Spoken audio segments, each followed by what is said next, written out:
year about this time, we gotta remind them, Blaze. We gotta remind them that they need a bad guy like me.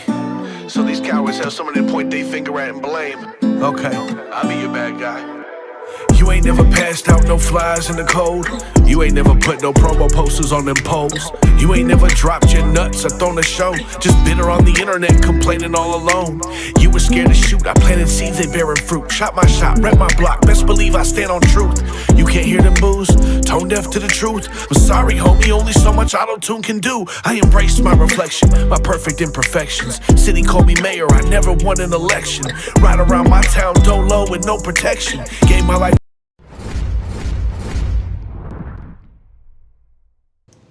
Shot that at Trill, their former location. I shot it right before they moved. That's what's up. What up, what up, what up? This your boy Just Us, Mayor of the Underground, coming to you live. Icon Radio RT Worldwide on this lovely Friday night, Friday the motherfucking 13th. Oh, yeah. It is. Tomorrow is Valentine's Day. Hopefully you're killing that pussy. Yeah. Shout out to everybody who celebrates Friday the 13th and not Valentine's Day. I'm here with LP Records, KemOmek. Yeah. My God, Los, what's cracking? Man. RTU Extended Fam, RTU Fam now. You're no longer extended. That's dope. You're no longer outside the network. You are now in the group chat. We might still leave you outside the network, bro. I don't know. It's only because he's white. Yeah. That part. No, dead ass. You guys are now officially a part of the staff. You guys host For the Love of Boxing every Friday, which is the #1 rated box podcast in the motherfucking city. Yes, sir. That's it, man. You see that? You hear that? And that's pretty cool. Yeah. Came a long way. Plus, you run a dope independent record label. You've got some amazing artists. You support independent hip hop. You've been in the game as long as I have. We are vampires, dinosaurs, dinosaur vampires, whatever you want to call it. All that. We have been around the block once or twice, and guess what? We just filled the truck up with gas. We're going again. So, doesn't get old. Nah, but never. It doesn't, man. bro. Doesn't get old at all, bro. It's Nah, like one man. of those deals where you keep getting that feeling, that itch, and it's like, oh man, it keeps getting better and better. It's like dude, wine, bro. a lot of people do a lot of things with their spare time, with what they choose to do, whether it be a passion or a side business, or they play fucking fantasy football or softball or whatever. This is what I do day in, day out. I eat, sleep, drink it, breathe it, live it. I don't got no hobbies other than going to the gym. That's just for my mental health. But I don't, do anything for fun, because what I do is fun. Yep. Like, I love it. I live it. I breathe it. And you guys are a part of that. So I'm grateful for you. I'm grateful for the growth of the podcast. You guys are absolutely fucking killing it. Got a major fight coming up here on February 28th. You guys are sitting ringside. Boxer's got a logo on his fucking shorts.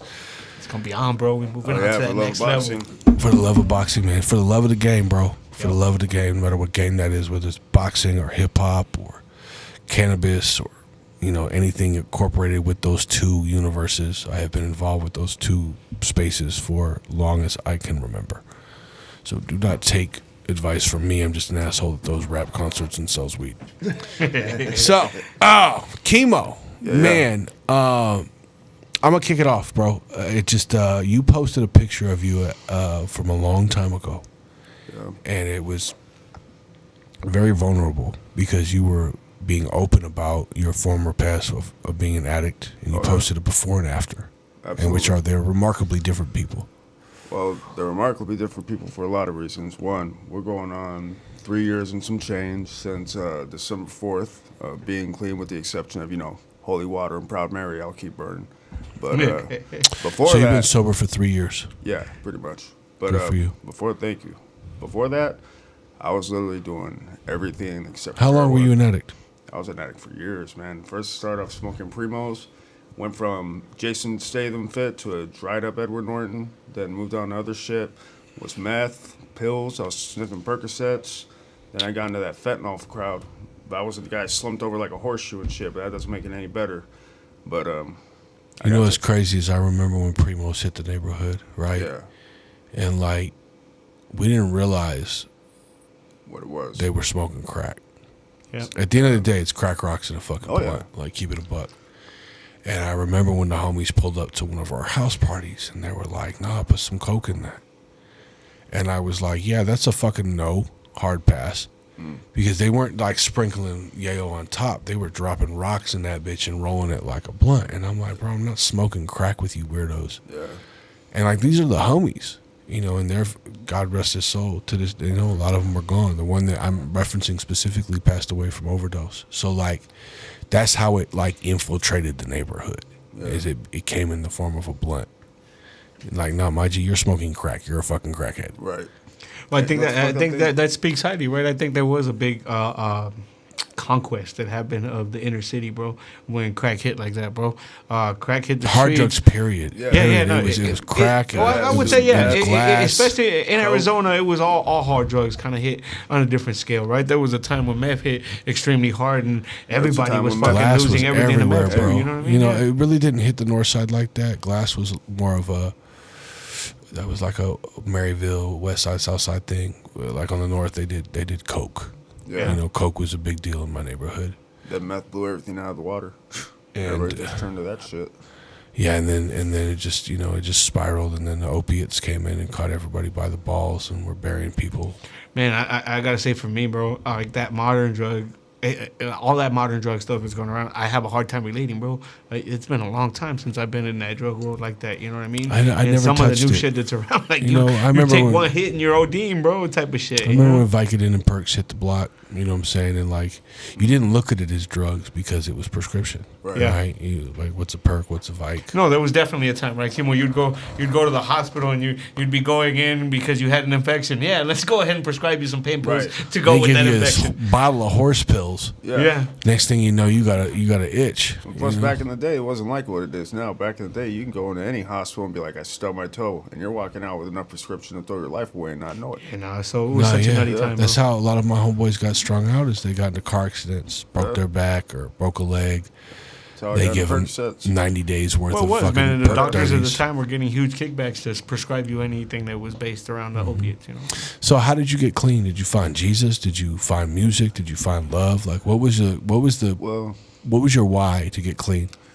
My why wasn't, I'm not going to say it wasn't God, it wasn't Jesus. I'm going to give all glory to him, but I'm not going to take away the people responsible to help me get out. Talking to your mic. Lean Sorry. forward. So, actually it came from my dogs because it's not a prideful thing. It's like I'm the person that won't go out and ask for help. So the whole time I was on the streets, they really didn't know until I completely fell off and just didn't give a shit. And then one couple of them asked me to get off the road or my path, like 3 years later, and just like then took a sharp turn, man. Got done with doing shit. I didn't go leaving the house to go get shit. There were times where I came up on dope just walking down the street, tossed it, or even when I was busting out my bag, cleaning out my fucking things from my old house. I fucking No, kept- when you switch teams, the devils comes for you. Oh, of course. And Yeah, he of comes for course, you of like, course. hey, remember me? Just You 'cause, miss me, don't you?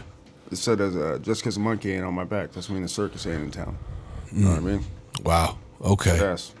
God bless you, man. Well, I'm glad you're clean because I like you clean. appreciate And that. I'm glad you got a testimony because a lot of my partners are not here. They don't have a testimony. Their testimony is their headstone. Yeah, I agree with Justice, man, when I say it's really cool to see somebody who's being able to put themselves out there in a vulnerable spot. Where Did you can join a actually show other program? Were you people, part of AA or anything like that? Well, I did a couple sober living homes. I'm not going to name them, but it wasn't really sober living, especially when you got somebody asking you for prices on white girl and shit. So I went back to the streets. I got in a worse situation than I was, and then my boy Adam and Rob fucking pulled me aside and just told me, why don't you be done with this shit? Come back and work on music. And that's how I got back in this shit. Since then, Really? It's just been music and fucking... Really? Yeah, You guys yes. helped him? Have you guys known each other since day one? Are you day ones? I've known them since I was 14 years old. Yeah, that's day one. Yeah. Yeah. That's crazy. So you rode with him through it and then helped him get out of it. Pretty much. Because it's like when your brother goes south like that, you have to distance yourself because just the habits of an addict are very stealing, lying, just being a fucking junkie, right? Yeah. Doing junkie shit. Plus, it's a selfish thing because you put yourself away from those people that can make a change on you. You don't. get help. Yeah. Dude, my little brother, we must have got him clean. Now, thank God, Danny's he's clean and sober, gave his life to Jesus. This time it's for real, but God, he must have relapsed 100 times. Yeah. And like it's just like fuck, dog. It happens, though, man. Like I didn't get clean just like that. There were times. It takes time. Yeah. It takes time. It's have a bad day. Whoever knows. What I'm saying is I'm proud of you. And when you posted that, I was like, damn, that's Appreciate it, dope. man. Oh yeah. I Because credit that to y'all too, man, because you're keeping us like working in this RTU movement and shit. And the best thing about fucking staying clean is keeping yourself preoccupied. You know what I mean? As long as you keep your mind busy and ain't on drugs, you're good. If you're not good, then change your surroundings. You don't need to be in that area. Interesting. You're absolutely right. I agree with you. So, Appreciate man, you guys have been with me for a long time as artists. You guys were always on the events. You were regulars on the festival. You know, you've seen the festival from inception all the way to, I mean, you knew me back in the day when I was just ripping and running and rapping and being a knucklehead. Talk to me about like how has the growth of the festival helped you guys grow LP Records as a brand? Honestly, apart from like what you've given us right now as a brand, we got For Love of Boxing, and that shit's spiraling out of control. I mean, we just 3 weeks ago met up with David Benavidez, Arizona Monster. Fucking monster. Oh yeah, shit's popping. He's got his own burrito over at Las Cuatro Nitos. What was that? He's got his own burrito over at Las Cuatro I believe that's Nitos. why he was in town, right? Yeah, Sativa does marketing for them. Dude, the owner is great people. He's like, he had the homies from TAF paint the place. So it's like covered in graffiti, and he's got a burrito that's named after Benavidez. So like he's from the city and he reps the town. He reps it tough. I rep David Benavidez as well. Yeah, you know, and watching him just he's a fucking mount. He's absolutely lives up to his name. And I gotta say, for me, man, running an independent music label in Arizona isn't necessarily always the easiest thing to do. And what I love that the Hip Hop Fest is able to give to us is that platform to be able to invite some people and come down and check us out at a real professional show, right? Where you're gonna have a lot of like-minded people. Where you can come and partake, smoke a little weed, and walk around and get some free weed. See some titties you know what out I mean? there. Yeah, you get a lot of cool-looking people. The tattoos, actually, big shout out to my people that come down from Northern Arizona, man. Invite them to come down from the So what city Prescott do you area, drive know? from, just so the listeners and everybody watching? So I actually come from the Tri-City area up north. I come from a real small town called Mayer, which is right outside of Prescott. So I'm actually driving down from the Prescott area myself, man. Big shout out to the I love people. Prescott. It's so beautiful. Yeah, it is. It's like a different universe. It is, bro. You step out.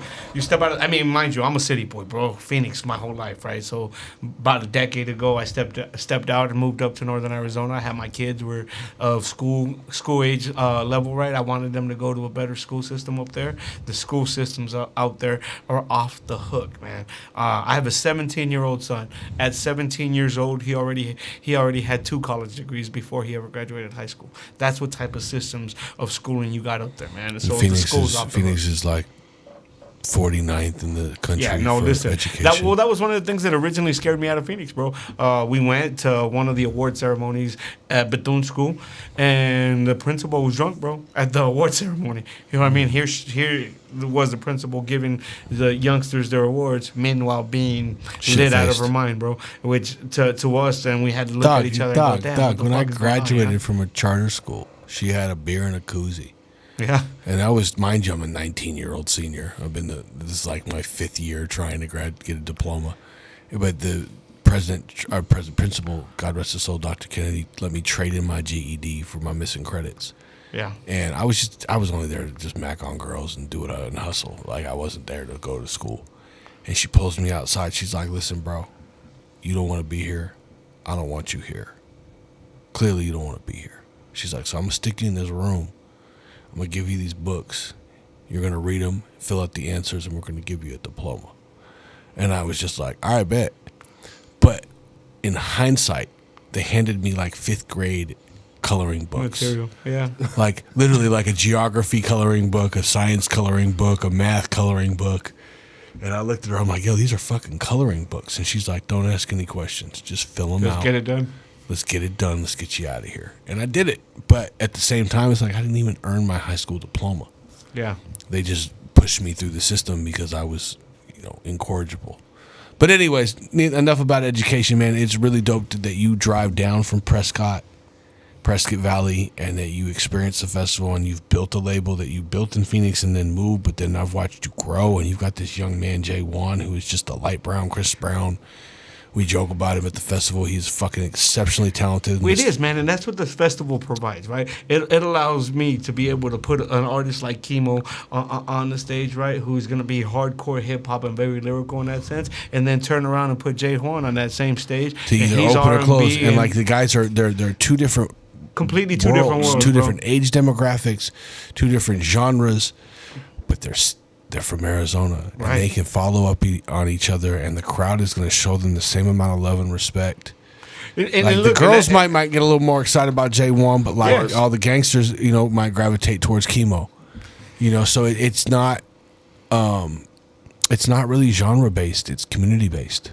It is, bro, and that community is strong here. That's one of the you asked, right? What's one of the things that we come down and we do when we're at the Hip Hop Fest? Well, one of the things I'll tell you is I do bring a crowd from Northern Arizona, but that's maybe half of our crowd that comes in, right? I have another surge of people that come up from Tucson. You know what I mean? They come up from Tucson. They come down from the Northern Valley. You know what I mean?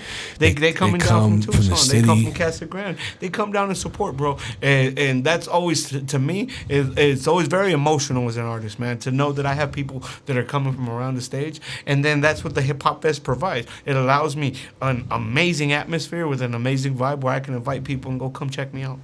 And it allows me, if I'm able to get out there and grind my tickets, it allows me to put a little bit of coin back into my pocket if I'm grinding it the correct way. So let's talk about that. Do you guys generate a profit?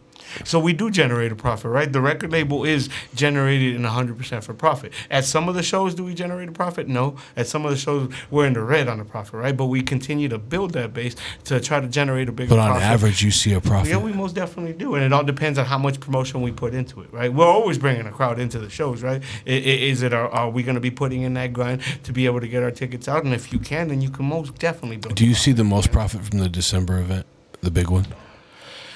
Actually, to tell you the truth, our biggest turnout and profit-based thing was last April. No, it was last March, right? It would have been last March or last April at the spring one.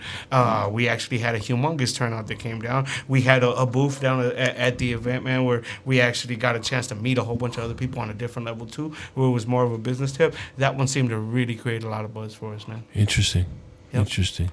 I see the most energy from December, but the first one always does well too. The December show added a whole nother layer for us in there, right? We were able to be part of a bunch of dudes that were able to headline on that stage, bro. That created such a great buzz and atmosphere, man. Amazing idea from you on that point to put us all up there like that. Now you're friends. Yeah, no, Chandlertown Hustlers come in and they're like, "What's up, homie?" Yep. Yeah, now you guys are friends, which is just amazing because like the era we come from, nobody was friends. Yeah. Like unless you got to it together and had some type of collaboration, whether it was a song or maybe you were in the streets together, but like there was, and even if you weren't like super friendly. Nobody was super friendly. Like even the groups that I was cool with, I was still in competition with. In my, you know what I'm saying? I'm like, nah, fuck y'all. Like, this is, okay, we're on the same bill. Well, y'all are about to get washed. No, I could definitely. It was always competitive, but and then I guess that competitive spirit will always be there. But at the festival, it's almost like, yeah, we're competitive, but that's the homie, bro. Show him some love. Like, at the festival, what I think we've created is where artists show love to other artists because everybody is showing each other respect and love. That was the very, very cool thing, right? Where you had about 5 groups that were all there, that were all part of the same bill at the end. It was called the Headline Acts, right? But each one of us had our own set. Each time that each one of us went up there and popped, we got a pop for each one of the groups that was taking place too, because we were able to show that love individually while we were up there too. And then at the end to close out the show on stage together, man, it was amazing, bro. You would never think that the crowd would have stuck around the way they did too to witness that, but they did. They kind of realized that there was something special going on that night. Yeah? And we did the record we still got to put out. We got the video we still got to put out. You know what? I'm just grateful, man. I'm grateful that, everybody, like I said the other day, I'm like, man, I don't book the fest. God books it. Everybody is supposed to be there, will. Yep. You're not supposed to be there, you won't. And that's not up to me. You know what I'm saying? Like, I'm just grateful to be there myself. Yeah. First one there, last to leave. So, and I'm grateful for my team and just everybody that we work with in general in this little ecosystem of a universe of a community that we've created over the last 25 years. Most definitely, man. Oh man, you heard my music when it was cringe.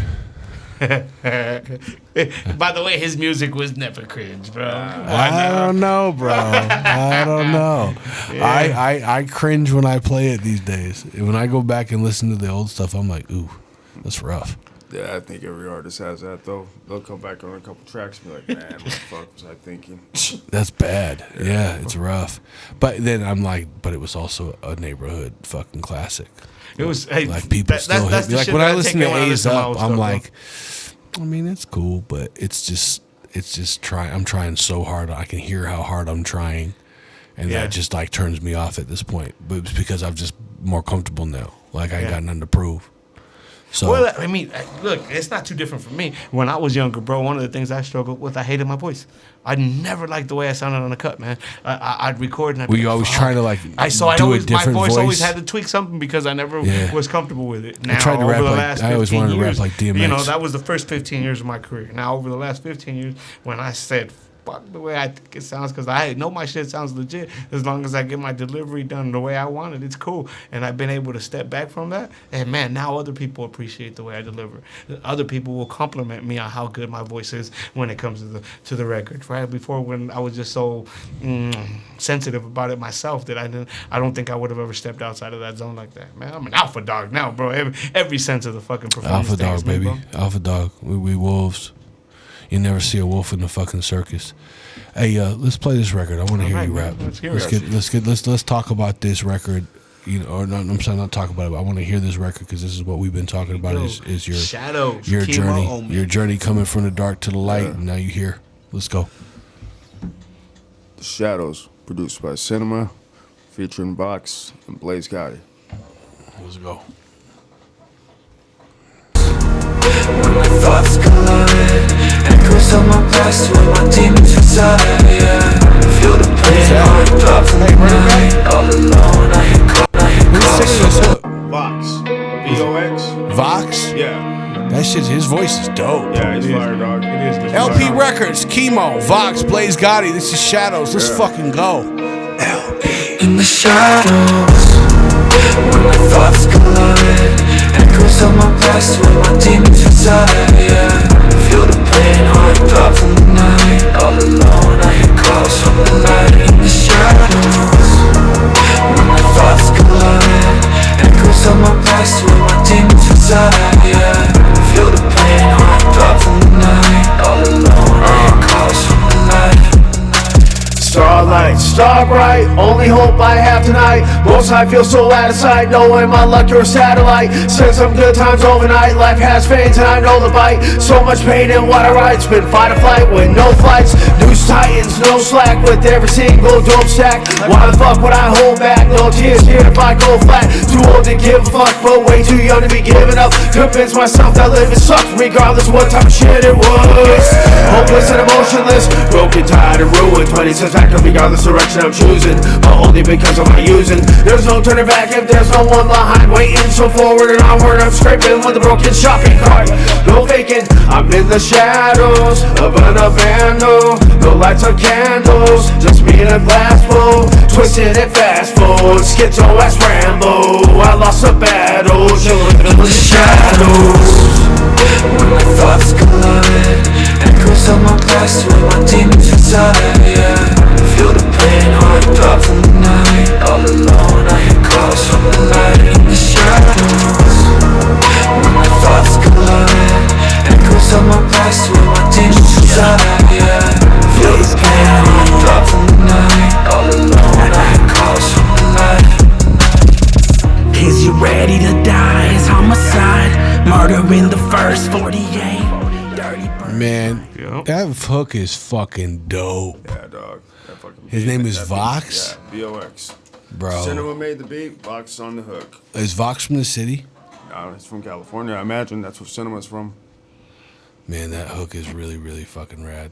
Yeah. I like it. Hit the key he's singing in. It's kind of like almost rock, but not. It's like emo. It's like Yeah. almost like an emo rap, Yeah. rock too. Yeah. I don't know if you listen to Cryptic Wisdom. He's a gentleman out of Tucson, but he kind of harmonizes like that. He's really fucking dope. No shit. Cryptic Wisdom. Cryptic Wisdom. check Cryptic that Wisdom out. can rap his fucking ass off, and he harmonizes like that hook Vox did. But low key, his song "Pray for Me" is a song that goes off every morning at 5:30 for me. It's my alarm. That's what's Yeah, up. man, I like music rather than just an incessant beep. Yeah. Because I'll sit there and let that bitch play 2-3 times, and get up at 5:37, 38, Oh yeah. Well, everyone's got their work playlist or their getting ready playlist. Yeah, that's my wake up. That's my wake up record. Shout out That's to how I Brooklyn. am with Juice's song. Stop sign. Stop bro. Sign? Stop sign gets me going, bro. Bro, Stop Sign Get is myself such a in the great morning, fucking gets me record. going, bro. Yeah. Yeah, Juice. Big up to Juice. Juice man. came a long way, man. He came fresh out and then was like that guy in the city, you know what I'm saying, very quickly. And I was just grateful to be able to provide that for him because he's a success story that one day, we'll tell it. But shout out to my shooter, Juice. I love you, bro. All right, gentlemen. Well, I will see you both March 28th at the Phoenix Hip Hop Fest. I will see you both February 28th. Hopefully we can get some tickets to this fight. Otherwise, I'll be at the Super Show, supporting Rafi Law Group.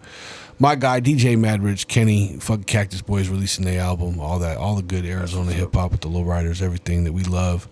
Culture will be there, but, we here because Phoenix Hip Hop Fest, March 28th, 9th and Jackson, a new home for Arizona hip hop and Arizona underground, independent underground worldwide. We out this bitch. Peace. Yeah. LP, RTU.